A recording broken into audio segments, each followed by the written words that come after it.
Chapitre 28. Donner corps à la vision. 9-13 février 2005. L'impression d'écrasement due au transplanage fut beaucoup plus oppressante que d'habitude. Harry eut le temps de réaliser avec horreur qu'il n'avait visualisé aucun point d'arrivée. Il était certain d'être en train de se désarticuler quand il s'aplatit sur une surface dure. Sous le choc, il lâcha la jeune fille qui poussa un cri de douleur. Il tenta de se redresser, prêt à se défendre s'il était toujours dans le jardin du ravisseur. Il manqua de peu de Stupéfix et Molly qui se dressaient interdites devant lui. « Par Merlin, Harry, tout va bien ?» Il avait atterri devant le terrier. « Oui, Molly, merci », assura Harry tout en vérifiant qu'il n'avait rien de cassé. « Mademoiselle Wigglesworth, ça ira ?»« Je crois, » répondit-elle en s'asseyant sur le sol, l'air un peu hagard. « Parfait. Molly, ramenez-la chez elle par cheminée. J'y retourne. » Il visualisa la perspective qu'il avait eue en regardant par la fenêtre de la salle de bain et transplana une fois de plus. Il atterrit sur la terrasse du ravisseur, la baguette prête à lancer un sort d'immobilisation. Il n'y avait personne à son niveau, mais son assaillant lui lança un maléfice de la fenêtre par laquelle les deux fugitifs avaient sauté. Harry se mit de côté pour l'éviter et tenta de riposter, mais l'homme avait disparu. Le jeune Aurore contourna la maison en courant, mais il arriva trop tard. Le criminel avait déjà ouvert la porte et transplanait à partir du perron. Essoufflé et furieux de l'avoir raté, Harry rentra dans le bâtiment. Il verrouilla la porte derrière lui pour protéger ses arrières et s'approcha de l'âtre. Il y avait un pot de poudre verte sur le manteau de la cheminée qu'il utilisa pour appeler le bureau de son commandant. « Potter ?» demanda Fawcett, l'air soulagé de le voir. « Je suis dans la maison où la petite Wigglesworth était détenue. Je l'ai récupérée, mais le type a filé, » indiqua Harry. « Le département des transports peut-il identifier où je me trouve ?» Fawcett regarda sa montre pour noter l'heure exacte. « Je t'envoie du renfort. Ne bouge pas et ne prends pas de risques inconsidérés, » lui ordonna-t-il avant de couper la communication pour, Harry l'espérait, joindre le service de cheminette. Le jeune Aurore tenta ensuite d'appeler chez les Wigglesworth, mais leur cheminée n'était pas disponible. Sans doute était-il en train de parler à leur fille et à Molly. En attendant l'arrivée de ses collègues, il commença à fouiller l'endroit. Il y trouva des lettres adressées à un certain Gérald de Toothfield. 10 minutes plus tard, on frappa à la porte. Après avoir regardé par la fenêtre, Harry alla ouvrir à Owen et Radford. « Besoin d'aide ? S'enquit Owen. « Il n'y a plus personne, mais on a une fouille à faire, » exposa Harry. « On a vu la petite arriver chez ses parents, » lui apprit Owen. « Qu'est-ce qui t'est arrivé ?» demanda-t-il en considérant la robe déchirée et couverte de terre de Harry. « Un petit échange de sorts avec le ravisseur, » expliqua le jeune Aurore. « Malheureusement, je l'ai laissé filer. »« Tu as récupéré l'otage en un seul morceau. C'est pas si mal, » estima son ami en examinant les traces de sortilège sur les murs. Ils terminèrent la fouille du rez-de-chaussée sans trouver d'indice indiquant qu'une autre personne que Toothfield avait habité là. Les deux pièces, salon et cuisine, étaient plutôt bien tenues. Dans un tiroir du buffet de la pièce principale, ils découvrirent une baguette magique qui devait appartenir à la captive. Entre deux livres de la bibliothèque, ils tombèrent sur une photographie représentant un couple d'une 60aine d'années avec leur fils qui devait en avoir 40. « C'est lui, » montra Harry. « Il doit être un peu plus vieux maintenant, mais c'est bien lui. » Owen fit un aller-retour rapide au ministère pour faire immédiatement parvenir l'image au QG et en permettre la diffusion. À l'étage, ils visitèrent la chambre qui avait servi de geôle à Megan Wigglesworth. Un simple halo Mora leur permit d'ouvrir la porte brisée. Harry réalisa, un peu mortifié, qu'il n'y avait même pas songé. Heureusement, aucun de ses collègues n'en fit la réflexion. Dans la pièce, il y avait un lit et une table sur laquelle se trouvait un plateau contenant les reliefs d'un repas. La chaise utilisée par la jeune fille pour sortir était renversée sur le sol. Derrière un paravent, il y avait un lavabo et une tinette. Dans l'armoire de la chambre d'à côté étaient suspendus des vêtements d'homme. Sans doute était-ce celle où dormait Toothfield. Il y avait en outre la salle d'eau par laquelle Harry s'était sauvé. « Ça a dû être un drôle de duel », commenta Radford en regardant la brûlure qui trouait le tapis de bain. Répondit Harry, qui se demandait ce que son commandant allait en dire, son expérience lui indiquant qu'il était rarement félicité pour ses actions les plus spontanées. La cheminée crépitait quand ils redescendirent.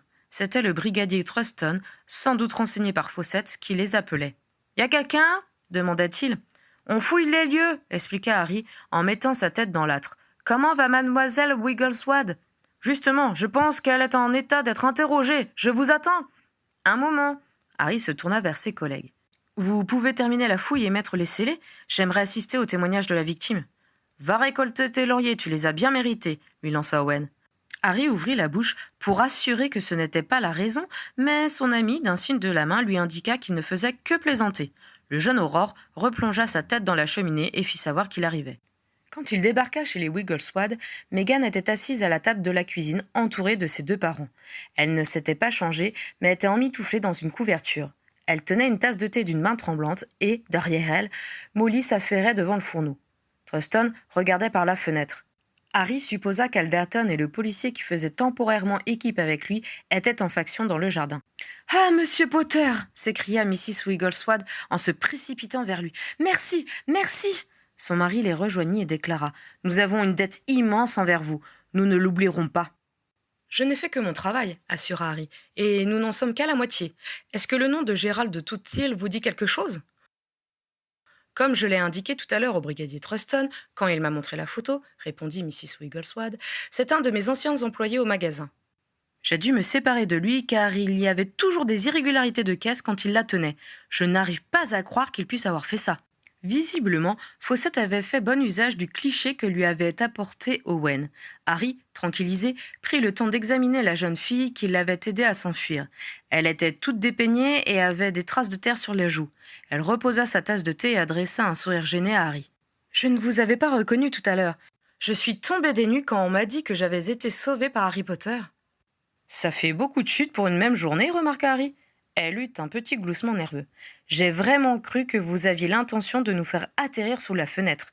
Je n'aurais jamais pensé à transplaner en même temps. »« Moi non plus, avoua Harry.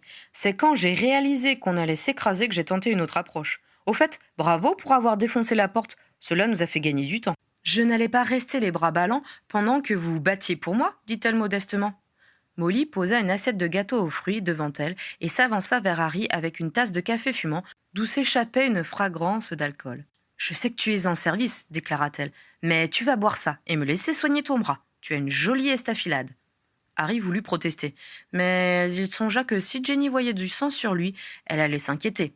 Il se laissa donc faire par sa belle-mère en tentant de se souvenir à quel moment il avait été blessé.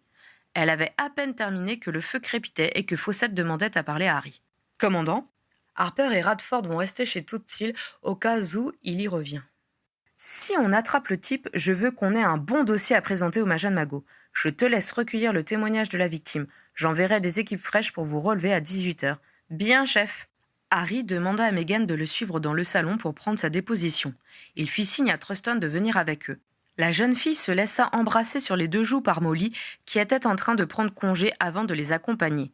« Pouvez-vous nous raconter avec le plus de détails possible ce qui vous est arrivé ?» demanda Harry. « Je n'ai pas grand-chose à dire. J'étais en train de dîner, avant-hier soir, je crois, quand on a frappé à la porte. J'ai ouvert sans réfléchir, on est tellement tranquille ici. Je pensais que c'était Mrs. Parkin, la voisine, mais c'était une personne avec une longue cape noire et le visage dissimulé sous une capuche. J'ai cru ma dernière heure arriver. C'est idiot, mais j'ai pensé que c'était un mange-mort. Il a levé sa baguette et dit un mot et là... C'était bizarre, je me suis sentie calme. Je ne sais pas vraiment comment l'expliquer. C'était comme si lui obéir était la meilleure chose à faire. « Je vois parfaitement ce que vous voulez dire, » lui assura Harry. « Que vous a-t-il demandé ?»« De le suivre en silence. Et c'est ce que j'ai fait. Je me sentais obligé, vous comprenez ?»« Nous comprenons, » affirma Harry, sans prononcer le mot d'impérium, pour ne pas influencer son témoignage. Dès que nous sommes sortis du périmètre anti-transplanage, il m'a prise par le bras et on est arrivé devant une maison. Enfin, je crois, car il m'a ordonné de fermer les yeux, et je l'ai fait. Il m'a guidé, m'a fait monter un escalier et m'a enfermé dans la chambre. J'y suis resté tout le temps. « Vous lui avez parlé ?» questionna Truston. Je lui demandais de me laisser partir quand je savais qu'il était derrière la porte, parce qu'il faisait apparaître ou reprenait mon plateau, mais il ne m'a jamais répondu. « Il n'est jamais rentré dans la chambre où vous vous trouviez ?»« Non. Il peut vous avoir jeté des sortilèges d'oubliettes ?» la prévient le brigadier. « Avez-vous ressenti des moments de confusion, l'impression que le temps ne passait pas normalement ?»« Je ne crois pas. Les journées m'ont paru longues. Par contre... » Elle hésita un instant et confia. « J'ai été étonnée d'avoir dormi aussi bien les 2 nuits. J'ai pensé qu'il versait une potion dans mon repas du soir. » « Il y avait des fioles dans la cuisine, leur apprit Harry. Mes collègues sont sans doute en train de les analyser. »« Vous n'avez pas ressenti de douleurs inexpliquées ou de bleus pour lesquels vous n'avez aucune explication ?» insista Truston. Elle le regarda horrifiée. « Vous pensez qu'il m'endormait pour m'agresser ?» Elle considéra la question et dit « Je n'ai pas eu l'impression que quoi que ce soit clochait quand je me réveillais. J'étais juste bien reposée. » Il est vrai qu'elle tenait bien le choc après 2 jours de captivité. Il voulait sans doute dormir sur ses 2 oreilles, la rassura Truston. Il s'assurait que vous ne profiteriez pas de son sommeil pour vous enfuir. Je n'aurais pas pu faire grand-chose, soupira-t-elle. La fenêtre était enchantée pour que je ne puisse même pas m'en approcher. Je ne pouvais ni l'ouvrir, ni faire signe pour indiquer que j'avais besoin de secours. Le lit était fixé au sol et j'avais tenté de forcer la porte le premier matin. Mais elle était trop solide pour que je puisse l'ouvrir sans faire un raffut qui l'aurait alerté. On se sent tellement impuissant sans sa baguette. Oh, je pense l'avoir, se souvint Harry en récupérant dans sa poche celle qu'il avait trouvée dans la maison. C'est la vôtre? Oh oui, merci beaucoup. Elle la saisit et de bonne heure en fit sortir une myriade d'étoiles. Elle m'a tellement manqué. Je sais ce que c'est, compatit Harry. C'est comme perdre un bras. Elle hocha la tête pour montrer qu'elle approuvait la comparaison. Ma mère m'a dit que je ne pourrais pas sortir. C'est vrai, demanda-t-elle. Ce serait imprudent tant que nous n'avons pas rattrapé ce tout-il. Il semble en vouloir à votre mère et pourrait tenter de recommencer. J'espère que vous allez lui mettre la main dessus rapidement, parce que j'en peux plus d'être enfermée. Nous allons faire de notre mieux, assura Harry, pendant que Truston tendait à la jeune fille les notes qu'il avait prises durant sa déposition pour qu'elle les signe. Ils restèrent sur place tout l'après-midi. Vers 5 heures, ce fut le tour de Harry et Truston d'être en faction à l'extérieur. Le brigadier en profita pour questionner. « Monsieur Potter, je peux vous demander, comment avez-vous su pour le porte au loin ?»« L'horloge a sonné l'heure, » expliqua Harry. « Et ?» insista le brigadier que la réponse avait laissé perplexe. La voyante en avait parlé. Elle a dit que si elle en avait rêvé, c'est que c'était quelque chose d'important. Alors j'ai foncé sur ce qu'elle nous avait décrit, c'est-à-dire le hibou et la bourse pleine de galions. Truston resta un moment silencieux. Vous ne l'auriez pas fait si elle n'était pas venue ce matin ? Je n'ai pas vraiment deviné ce qui allait se passer. J'ai juste fait comme si sa vision devait être prise en compte. Il se souvint de conversations qui avaient eu lieu des années auparavant dans le bureau du directeur de Poudlard. En un sens, c'est moi qui ai donné corps à sa vision en y croyant. Dans le cas contraire, elle n'aurait servi à rien. Donc les incroyants ne peuvent jamais bénéficier de l'aide des songes prémonitoires, demanda Truston sur un ton qui montrait que l'idée ne lui plaisait pas. Disons qu'il faut savoir être naïf de temps en temps, répliqua Harry. Avoir un petit grain de folie ne fait pas de mal, compléta-t-il en pensant à son ancien mentor. À l'heure dite, Alicia Spinnet et un policier arrivèrent pour prendre la relève. Fawcett t'attend, signala-t-elle à Harry. Une fois revenue au ministère, c'est avec un peu d'appréhension que l'Aurore toqua à la porte de son commandant. Mais Fawcett l'accueillit avec un grand sourire. « Bien joué, Potter, tu as eu beaucoup d'intuition. Comment ça s'est passé quand tu t'es retrouvé là-bas ?» Harry tenta de retracer la façon dont s'était déroulée la libération de la jeune fille. Il omit juste de préciser qu'il n'avait aucun plan d'établi quand il avait sauté par la fenêtre. « Tu as transplané en plein vol !» s'exclama son chef. « Et en escorte ? C'est impressionnant. J'ai toujours senti que tu étais un Aurore jusqu'au bout de la baguette. Tu pourras me faire un rapport écrit d'ici demain midi ? » « Pas de problème, » répondit Harry. « Et le type, pas de nouvelles ?»« Non, toujours pas. On a reproduit la photo que tu as trouvée et on l'a transmise au départ de Porte-au-Loin internationaux. On a retrouvé la maison de ses parents et elle est sous surveillance. Demain, on affichera sa tête dans tous les lieux les plus fréquentés. Je n'ai rien trouvé sur lui dans nos dossiers, ni ceux de la police. Ce n'est pas un pro, il tombera vite, j'en suis certain. Tu peux rentrer chez toi et te reposer, tu l'as bien mérité. » Harry sortit du bureau avec une impression bizarre.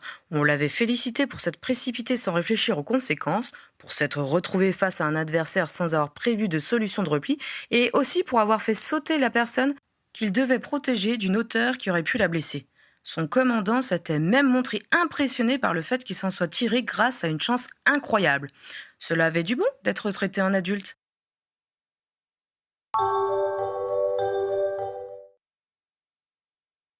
Avant de rentrer chez lui, Harry décida qu'une démarche s'imposait. Il se rendit dans le passage des sirènes et frappa à une porte. Dion Pennyfold lui ouvrit, entourée de ses effluves de patchouli. « Monsieur Potter ?» dit-elle un peu méfiante. « Juste pour vous annoncer que Megan Wigglesworth a été retrouvée et que votre vision nous a beaucoup aidés. » Elle eut un grand sourire. « Oh, je suis si contente. La pauvre petite n'a pas trop souffert ? Elle a été enfermée pendant 2 jours, mais a été correctement traitée. Tout est bien qui finit bien. Merci infiniment d'avoir pris la peine de me prévenir. Vous voulez entrer un moment ? Non, je vous remercie, ma femme m'attend. Si un jour vous souhaitez en savoir davantage sur votre avenir, n'hésitez pas, lui proposa-t-elle en le gratifiant d'un long regard pénétrant. C'est gentil, déclina-t-il, mais à chaque fois qu'on a prédit des choses sur moi, je ne peux pas dire que cela m'ait porté chance. Parfois, je me demande pourquoi les gens veulent tellement connaître ce que la vie leur réserve, reconnut-elle avec un sourire triste. Je vois que vous êtes sage, monsieur Potter. Sage et courageux, ce n'est pas si courant. Elle lui lança un dernier sourire avant de refermer sa porte.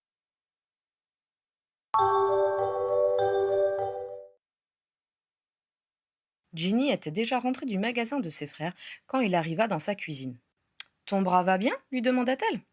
Qui t'a raconté ça s'étonna-t-il avant de se souvenir que Molly et Ginny avaient des moyens de communication qui allaient bien au-delà de ce que la magie permettait de faire. Qu'est-ce qu'elle t'a dit exactement s'enquit-il. Que tu t'es conduit en vrai héros et que tu as libéré tout seul une demoiselle en détresse, répondit-elle. Viens à table, tu dois avoir faim. Alors demanda-t-elle une fois que Créature les eut servis. Je croyais que tu savais tout. Ta version m'intéresse, affirma-t-elle. Harry s'exécuta en tentant tout de même de minimiser les risques qu'il avait encourus une fois dans la maison du criminel. La seule chose que je ne comprends pas, conclut-il, c'est pourquoi j'ai atterri au terrier. Tu es comme le cheval qui revient toujours à l'écurie, sourit Ginny. C'est ta seconde maison. Remarque, je suis rassurée. Si tu te transplantes pendant ton sommeil, je te retrouverai sur le canapé de mes parents.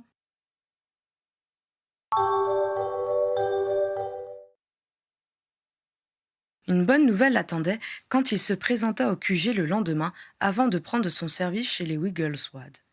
On a récupéré toute île, lui apprit Pritchard. Primrose Tagworth et l'agent Graves l'ont épinglé à l'aube quand il a tenté d'aller voir ses parents. Ils ont fait un interrogatoire préliminaire et l'ont bouclé dans une cellule avant de partir se coucher. On a levé la surveillance chez la petite Meghan aussi. Une bonne chose de faite, se réjouit Harry. Ils doivent tous être soulagés là-bas. Il prit le procès-verbal qui l'attendait sur son bureau. Répondant aux questions des Aurores, Tootsville avait reconnu avoir enlevé Meghan Wigglesworth en vue d'obtenir une rançon. Il admettait avoir utilisé l'Imperium. Il expliquait son geste par son renvoi injustifié de l'épicerie de Mrs. Wigglesworth. Les erreurs de caisse dont on l'avait accusé n'étaient pas de son fait et il avait voulu se venger. Ton copain Truston risque de te faire un peu la gueule. Tu l'as complètement largué sur ce coup-là. Harry aurait aimé prendre la défense du policier car il l'estimait beaucoup, mais dut admettre en son fort intérieur qu'il avait été plus intuitif et plus réactif que le brigadier dans cette affaire. Il espéra que le policier ne lui en tiendrait pas rigueur. Il n'avait pas cherché à l'éclipser, il avait juste suivi son instinct. Harry quitta son coéquipier pour aller dans les bureaux de la police magique.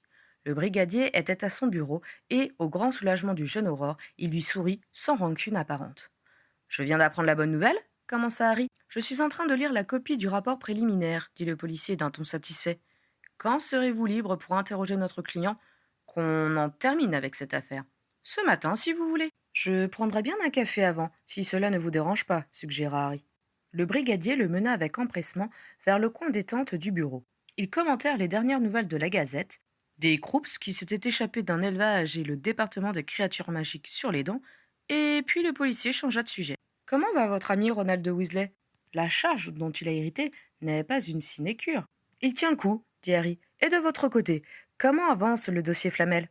On a dû abandonner certaines accusations, mais on en a découvert d'autres. Par contre, je suis désolé pour votre ami, mais le ministère va sans doute vouloir recouvrer des taxes qui auraient dû être acquittées ces dernières années. Je suis certain qu'il aura à cœur de repartir sur des bases saines, assura Harry. Une fois la pause terminée, ils firent venir Tootsville dans une des cellules d'interrogatoire de la police. Harry lui relut les déclarations qu'il avait faites durant la nuit et demanda « Si vous nous racontiez tout du début, comment l'idée vous est venue et comment vous avez mis au point votre opération ?» Le prisonnier leva les yeux au ciel d'un air fatigué, mais reformula ce qu'il avait déjà indiqué à ceux qui l'avaient questionné les heures précédentes. « Je suis toujours en contact avec une ex-collègue qui travaille à l'épicerie de cette garce de Wigglesworth. C'est une vraie pie et à chaque fois qu'on se croise, elle me raconte toutes ses conversations avec sa patronne, comme si ça pouvait m'intéresser. À force, ça m'a donné l'idée qu'elle pouvait me servir à avoir des informations qui me permettraient de me venger. Comme elle parle toujours de sa fille comme si c'était la 8e merveille sorcière, j'ai imaginé l'enlever et l'échanger contre rançon, pour me dédommager. Parce que, tant qu'à être traité de voleur, autant l'être pour de bon. Vous avez tout préparé à l'avance ? Oui. Je ne voulais pas lui faire de mal à la petite, juste la garder 2-3 jours, le temps de récupérer le fric. Quand mon ancienne collègue m'a dit qu'elle devrait faire la fermeture du magasin lundi soir au lieu de la matinée parce que les Wigglesworth devaient sortir, je lui ai demandé si Meghan y allait aussi. Quand elle m'a répondu que non, j'ai tout mis au point pour agir ce soir-là. « Et vous avez décidé d'utiliser un impardonnable pour cela ?» insista Truston. « Pourquoi ne pas l'avoir stupéfixé ?»« C'était ce que j'avais prévu initialement, » assura Tootsville. « Mais j'ai dû changer mes plans à cause du sortilège anti-transplanage. Je ne pouvais pas prendre le risque de rencontrer quelqu'un en sortant de là avec un corps inerte en remorque. »« Vous auriez pu la désillusionner, fit remarquer Harry. La quoi? Demanda le ravisseur. Il est vrai que ce n'était pas une technique très courante, mais cela n'expliquait pas tout. Quand avez-vous décidé d'utiliser l'Imperium? Questionna Harry. Quand j'ai vu que je ne pouvais pas transplaner avec elle, répéta Toutil. Vous voulez dire quand vous avez préparé votre coup? Traduisit Truston qui avait compris où Harry désirait en venir. Non, seulement le soir même, quand j'attendais le moment d'agir près de leur maison, assura leur interlocuteur. J'ai remarqué qu'il y avait une barrière qui m'empêcherait de partir comme je l'avais prévu. Alors vous avez soudain eu l'idée d'un impardonnable et vous l'avez utilisé comme ça, sans vous être entraîné auparavant, résume Truston d'un ton qui montrait à quel point il ne croyait pas à cette version. D'où vous venait cette pratique de ce maléfice? On en a beaucoup parlé dans les journaux pendant le procès des Mange-Morts, expliqua Tothill, qui avait commencé à transpirer. Je connaissais la théorie, je l'ai appliquée. Harry se sentit mal à l'aise. Cela n'était pas si loin de la façon dont il en avait lui-même usé pour entrer à Gringotts. Je ne pense pas, réfuta le brigadier. Vous aviez soigneusement préparé votre affaire pour ne pas être reconnu par Mégane. Vous avez appris à enchanter un porte au loin, ce qui est loin d'être facile, et tout à fait illégal. Alors moi, je pense que vous saviez à l'avance que vous alliez utiliser de l'Imperium, et je suis persuadé que vous vous êtes entraîné avant de l'essayer pour de bon. L'homme avait parfaitement compris que si on arrivait à l'inculper pour l'emploi d'un impardonnable avec préméditation, la peine serait plus lourde que s'il invoquait l'utilisation improvisée. On ne lance pas un impardonnable comme ça, répéta Truston. Sur qui vous êtes-vous entraîné pour préparer cet enlèvement? Mais sur personne, affirma Tootfield avec une note de désespoir dans la voix. C'était la première fois que j'en lançais un. L'homme tremblait maintenant, comprenant qu'il était très mal parti. « Je vous jure que je n'y avais pas pensé avant. Je suis allé chez eux en cheminée. J'avais prévu de repartir en transplanant, mais j'ai compris que ce n'était pas possible. Tout était prêt chez moi. Les parents sont sortis à l'heure dite. Elle est restée. J'avais mon occasion. Je ne savais pas si j'en aurais une autre. » J'ai vu que ce serait trop risqué de la faire léviter en dehors de la barrière anti-transplanage et j'ai pensé au sort d'Imperium. Je sais que c'est un impardonnable, mais c'était une façon de m'y prendre sans lui faire de mal. J'ai tenté ma chance, ça a marché. Je l'ai emmené plus loin et après j'ai suivi le scénario établi, jusqu'à ce que vous arriviez avec la bourse, conclut-il en grimaçant en direction de Harry. Il y eut un silence, puis Truston fit signe à Harry qu'il voulait lui parler dans le couloir. Les deux enquêteurs sortirent. « C'est possible d'improviser un sort pareil ?» demanda le brigadier à Harry. Oui, en théorie, admit Harry, en espérant que le policier considérerait que cela faisait partie de sa formation d'aurore. Il faut juste être très motivé par le résultat visé. Ça semble être le cas, commenta Truston. Il en veut beaucoup à la mère, avait tout préparé, pensait que c'était son unique chance ce soir-là. Ça colle. Enlèvement, porte au loin illégal, aggravé par l'impardonnable, il encourt déjà 10 ans d'emprisonnement, raisonna Harry. Ce n'est pas un mange-mort quand même. Bon d'accord, on laisse tomber. Par contre, j'aimerais bien en savoir davantage sur la façon dont il a appris à créer un porte au loin. Ils retournèrent dans la pièce pour obtenir ces précisions. L'homme avait tout simplement fait des recherches à la bibliothèque et travaillé le sort jusqu'à ce qu'il soit capable de l'exécuter. Une fois qu'il eut été remis sous écrou, Harry fit remarquer. Il se débrouille bien pour un simple vendeur. Il arrive que les pouvoirs magiques se développent avec retard, lui indiqua Truston. Chez d'autres, par contre, ils sont extraordinairement précoces. Oui, convint Harry. En tout cas, j'espère qu'il utilisera ses capacités avec plus de discernement quand il sortira d'Azkaban. Certains gâchent vraiment leur potentiel, soupira le brigadier.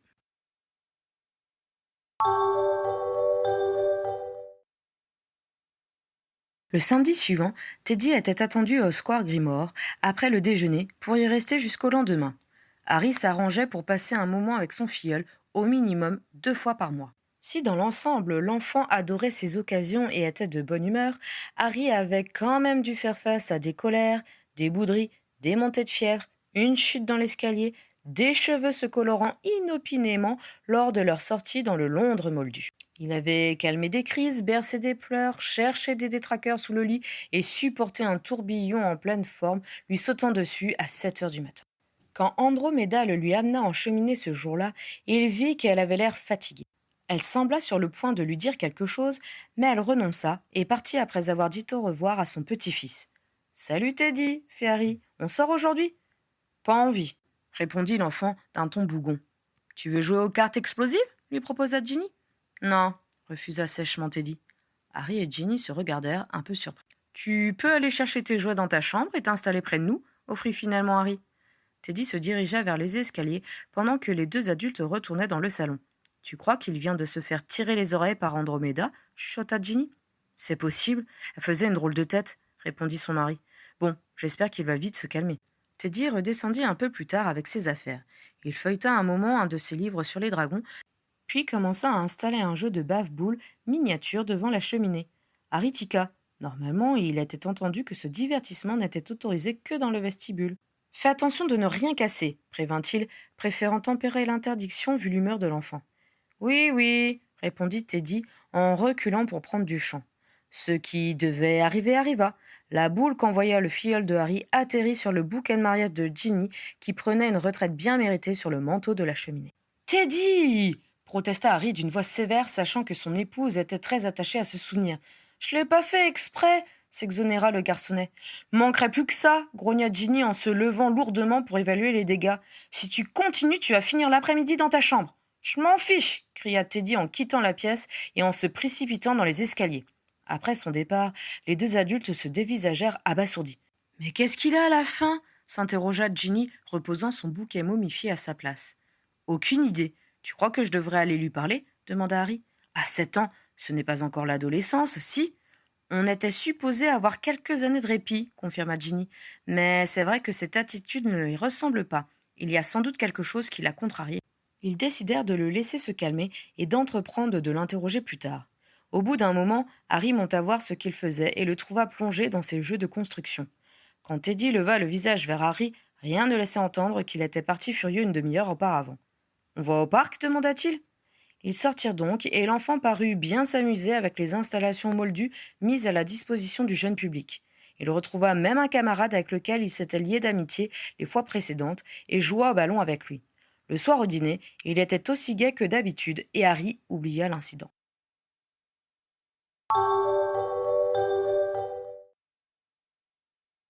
Le dimanche matin se passa calmement et ils prirent la cheminée pour rejoindre le terrier où toute la famille devait se retrouver.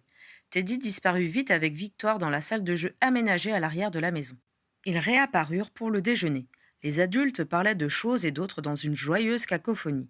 Il y eut soudain une sorte de pause quand, de façon inopinée, plusieurs conversations prirent fin en même temps. Harry ouvrait la bouche pour demander à Ron comment se passaient les discussions entre le ministère et la Guilde au sujet des irrégularités de son prédécesseur lorsque la voix de Dudley s'éleva. « C'est vrai que les loups-garous sont méchants ?» Un silence étonné et consterné s'abattit sur la table. « Bien sûr que non, » s'insurgea Harry. « Comment peux-tu dire ça ?» Sous le regard des adultes et la surprise contrariée de son parrain, l'enfant se tassa sur sa chaise. Arthur intervint. « Pourquoi penses-tu que les loups-garous sont méchants ?» N'obtenant pas de réponse, il insista. « Quelqu'un te l'a dit ?» Teddy hocha la tête. « Et toi, qu'en penses-tu » demanda encore Arthur. L'enfant haussa les épaules en signe d'ignorance. « Beaucoup de gens croient qu'ils sont méchants, car certains le sont vraiment, » expliqua Arthur. « Mais il y en a aussi de très gentils.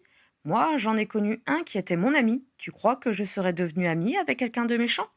L'enfant fixait son assiette comme plongé dans une immense réflexion. Arthur laissa passer un moment avant de demander doucement.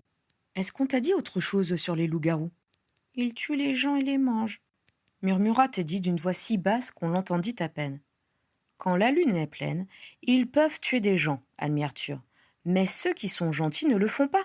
Ils savent qu'ils seront dangereux malgré eux pendant plusieurs heures, alors ils prennent leurs précautions pour ne faire de mal à personne. Ils s'enferment ou boivent de la potion de loup. Tu sais, c'est ça être sorcier. On peut tuer les autres avec des sorts, mais quand on est gentil, on ne le fait pas. » On sentit que le petit garçon n'avait pas encore toutes les réponses. On respecta son silence, s'en remettant à Arthur pour mener ce délicat dialogue. « Il y a des gentils qui tuent des gens très méchants, » finit par lâcher Teddy en lançant un regard furtif vers Harry. On aurait dit qu'il avait rétréci, tellement il s'était tassé sur sa chaise, les yeux obstinément baissés. Harry jeta un regard éperdu à Arthur, qui garda toute son attention concentrée sur le fils de Rémus.